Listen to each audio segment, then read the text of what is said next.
हम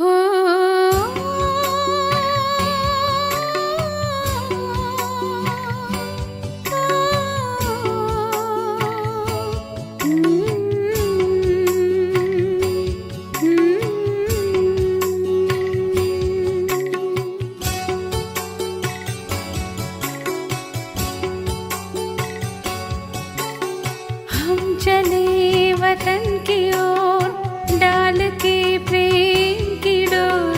हम चले वतन की ओर डाल के प्रेम की डोर। बाबा खींच रहा है आज सहज ही अपनी। ஓம் சாந்தி 22/1/1984 அவ்யக்த பாப்தாதாவின் மகா வாக்கியம். தலைப்பு: பெயர் பெற்ற சேவாதாரி ஆவதற்கான விதி. இன்று பாப்தாதா சுடர்விட்டு கொண்டிருக்கும் தன்னுடைய தீபங்களின் தீபமாலையை பார்த்து கொண்டிருக்கின்றார். எப்படி ஒவ்வொரு சுடர்விட்டு கொண்டிருக்கும் தீபம் ஆடாது தடையின்றி தன்னுடைய ஜோதி மூலம் உலகிற்கு வெளிச்சம் கொடுத்து கொண்டிருக்கிறார்கள் என்பதை பார்த்தோம். இந்த தீபங்களின் வெளிச்சம் ஆத்மாக்களை எழுப்புவதற்கான வெளிச்சம். உலகின் அனைத்து ஆத்மாக்களின் எதிரில் அஞ்ஞானத்தின் மதில் சுவர் இருக்கிறது. அதை அகற்றுவதற்காக எப்படி அவர்களே விழித்தெழுந்து மேலும் மற்றவர்களையும் எழுப்பிக் கொண்டிருக்கிறார்கள். இருளின் காரணமாக அநேக விதமாக தட்டுத்தடுமாறிக் கொண்டிருப்பவர்கள் பிரகாசித்து கொண்டிருக்கும் தீபங்கள் உங்கள் பக்கம் மிகவும் அன்போடு வெளிச்சத்தின் இச்சையுடன் தேவையுடன் பார்க்கின்றார்கள். அந்த மாதிரி இருளில் அலைந்து கொண்டிருக்கும் ஆத்மாக்களுக்கு ஞானத்தின் வெளிச்சம் கொடுங்கள். அதனால் ஒவ்வொரு வீட்டிலும் தீபம் எரிந்துவிட வேண்டும். இப்பொழுது கூட பாருங்கள், இருள் நன்றாக இருக்கிறதா? வெளிச்சம் பிரியமானதாக இருக்கிறது தான் இல்லையா? எனவே அந்த மாதிரி தந்தையுடன் தொடர்பை இணைத்து விடுங்கள். தொடர்பை இணைப்பதற்கான ஞானம் சொல்லுங்கள்.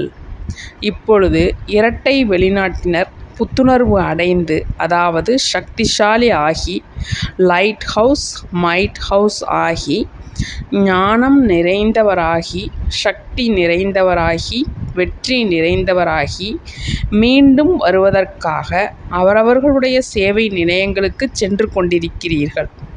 செல்வது என்றால் வெற்றி சொரூபத்தின் பங்கை செய்து ஒருவரிலிருந்து அநேகர்களாக ஆகி வருவது.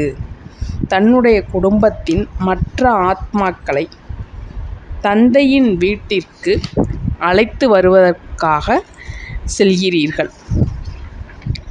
எப்படி எல்லைக்கு உட்பட்ட யுத்தம் செய்யும் போர் வீரர்கள், உடல் பலம் அறிவியல் பலம் உள்ள போர் வீரர்கள் அனைத்து ஆயுதங்களினால் அலங்கரிக்கப்பட்ட யுத்த மைதானத்திற்கு வெற்றி பதக்கத்தை பெறுவதற்காக செல்கிறார்கள்.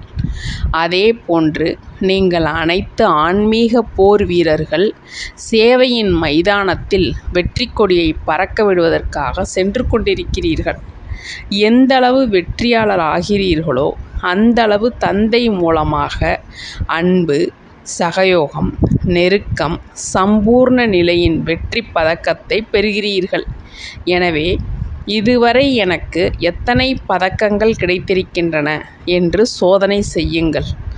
என்னென்ன விசேஷங்கள் இருக்கின்றன மற்றும் பட்டங்கள் கொடுக்கிறோம் மற்றும் எத்தனை பதக்கங்களை பிராப்தி செய்திருக்கிறோம்.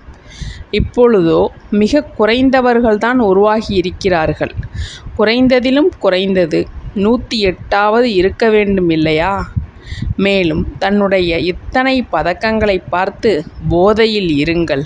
எத்தனை பதக்கங்களினால் அலங்கரிக்கப்பட்டு இருக்கிறீர்கள். செல்கிறீர்கள் என்றால் எப்பொழுதும் விசேஷத்தின் காரியம் செய்து புதியதிலும் புதிய பதக்கங்களை பெற்று செல்லுங்கள். எப்படி செயலோ அப்படி பதக்கம் கிடைக்கிறது. இவ்வருடம் சேவைக்கு பொறுப்பாளர் ஆகியிருக்கும் ஒவ்வொரு குழந்தையையும் ஏதாவது ஒரு விசேஷத்தின் ஏதாவது புதுமையான விசேஷ காரியம் செய்ய வேண்டும் என்ற லட்சியம் வைக்க வேண்டும். இது இதுவரையிலும் நாடகத்தில் மறைந்திருக்கிறது. நிரம்பியும் இருக்கிறது.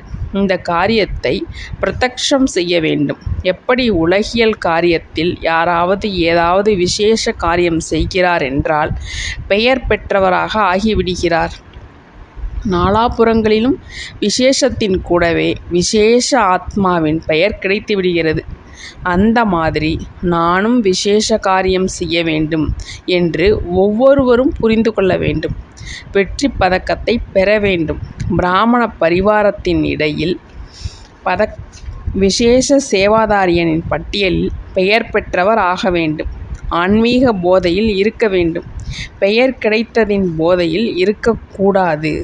ஆன்மீக சேவையின் போதையில் கருவியாக மற்றும் பணிவாக இருந்ததின் சான்றிதழையும் சேர்த்து பெயர் பெற்றவர் ஆக வேண்டும். இன்று இரட்டை வெளிநாட்டினரின் குரூப்பிற்கு வெற்றியாளராகி வெற்றி ஸ்தானத்திற்கு செல்வதற்கான பாராட்டு விழா. யாராவது வெற்றி ஸ்தலத்திற்கு செல்கிறார் என்றால் மிகவும் கோலாகலமாக குஷியின் மேளதாளங்களோடு வெற்றி திலகமிட்டு பாராட்டுகளை கொண்டாடுவார்கள். விடை கொடுப்பதில்லை, ஆனால் பாராட்டுகள் கொடுப்பார்கள். ஏனென்றால் பாப்தாதா மற்றும் பரிவாரத்தினர் அந்த மாதிரி சேவாதாரிகளின் வெற்றி நிச்சயிக்கப்பட்டது என்று தெரிந்திருக்கிறார்கள். எனவே பாராட்டுதல் விழாவை கொண்டாடுகிறோம். வெற்றி ஏற்கனவே நிச்சயிக்கப்பட்டதுதான் இல்லையா? ஒரு கருவியாக மட்டும் மீண்டும் அதையே செய்ய வேண்டும். ஏனென்றால் செய்வதினால் கருவியாக செய்வீர்கள், மேலும் அடைவீர்கள். என்னென்ன காரியங்கள் செய்வீர்களோ அது நிச்சயம் பிரத்யக்ஷ பலனை கொடுக்கும். மற்றவர்களை அதிகாரியாக ஆக்கி அழைத்து வருவதற்காக இந்த நிச்சயத்தின் ஊக்கம் உற்சாகத்துடன் சென்று கொண்டிருக்கிறீர்கள். பாண்டவர்கள் முன்னுக்கு செல்கிறார்களா அல்லது சக்திகள் முன்னுக்கு செல்கிறார்களா என்று இப்பொழுது பார்ப்போம். விசேஷமாக யார் புதிய காரியம் செய்கிறார்களோ அவர்களுக்கு பதக்கம் கிடைக்கும். அந்த மாதிரி விசேஷ சேவைக்கு பொறுப்பான ஆத்மாக்கள் யாரையாவது உருவாக்குங்கள். சேவை ஸ்தானத்தை மற்றும் வளர்ச்சியை பிராப்தி செய்வீங்கள். நாலாபுறங்களிலும் பெயரை பரப்புவதற்கான ஏதாவது விசேஷ காரியம் வேண்டுமென்றாலும் செய்து காண்பியுங்கள். அந்த மாதிரி பெரிய குரூப்பை தயார் செய்து பாப்தாதாவின் எதிரில் கொண்டு வாருங்கள். ஏதேனும் விசேஷ சேவை செய்யக்கூடியவர்களுக்கு வெற்றியின் பதக்கம் கிடைக்கும். அந்த மாதிரி விசேஷ காரியம் செய்பவர்களுக்கு அனைத்து சகயோகமும் கிடைத்துவிடும். அவர்களே ஏதாவது பயணச்சீட்டையும் வாங்கி கொடுத்து விடுவார்கள். தொடக்க காலத்தில் எப்பொழுது நீங்கள் அனைவரும் சேவைக்காக வெளியிடங்களுக்கு சென்றீர்களோ அப்பொழுது சேவை செய்து முதல் வகுப்பில் பயணம் செய்தீர்கள். மேலும் இப்பொழுது பயணச்சீட்டும் வாங்க வேண்டியதாக இருக்கிறது. மேலும் 2வது 3வது வகுப்பில் வருகிறீர்கள். அந்த மாதிரி ஏதாவது கம்பெனியில் சேவை செய்யுங்கள். பிறகு அனைத்தும் நடந்தேறிவிடும். சேவாதாரிகளுக்கு சாதனமும் கிடைத்துவிடும். புரிந்ததா? அனைவரும் திருப்தியாகி வெற்றியாளராகி சென்று கொண்டிருக்கிறீர்கள் இல்லையா? ஏதாவது பலகீனத்தை தன்னுடன் எடுத்து சென்று கொண்டிருக்கவில்லையே. பலகீனங்களை ஸ்வாகா செய்து சக்திசாலியான ஆத்மா ஆகி சென்று கொண்டிருக்கிறீர்கள் இல்லையா? ஏதாவது பலகீனம் தங்கி போய்விடவில்லையே. ஒருவேளை ஏதாவது இருந்துவிட்டது என்றால் அதற்கான விசேஷ நேரம் எடுத்து அழித்துவிட்டு செல்லுங்கள். நல்லது. அந்த மாதிரி எப்பொழுதும் உறுதியான சுடர்விட்டு கொண்டிருக்கும் தீபம், எப்பொழுதும் ஞான வெளிச்சத்தின் மூலம் இருளை அகற்றக்கூடிய, ஒவ்வொரு நேரமும் சேவையின் விசேஷத்தில் விசேஷ பங்கை செய்யக்கூடிய தந்தை மூலமாக பிராப்தியாகியிருக்கும் அனைத்து பதக்கங்களையும் அணிந்திருக்கும், எப்பொழுதும் வெற்றி நிச்சயிக்கப்பட்டது என்ற நிச்சயத்தில் இருக்கக்கூடிய, அழியாத வெற்றியின் திலகமிட்டிருக்கும், எப்பொழுதும் அனைத்து பிராப்திகளினால் நிரம்பிய திருப்தியான ஆத்மாக்களுக்கு பாப்தாதாவின் அன்பு நினைவுகள் மற்றும் நமஸ்காரம். ஓம் சாந்தி. तो बच्चों को तो सर्विस करनी है जो बाबा कहते हैं। सबको ये बताओ कि देखो तुम्हारा एम एंड ऑब्जेक्ट ये है, एक गीता है बगैर, ये राजयोग है ना बच्चे। कैसे है राजयोग? बिल्कुल सहज है कि बाप को याद करो तो ये वैसा मिलेगा तुमको। ओम शांति।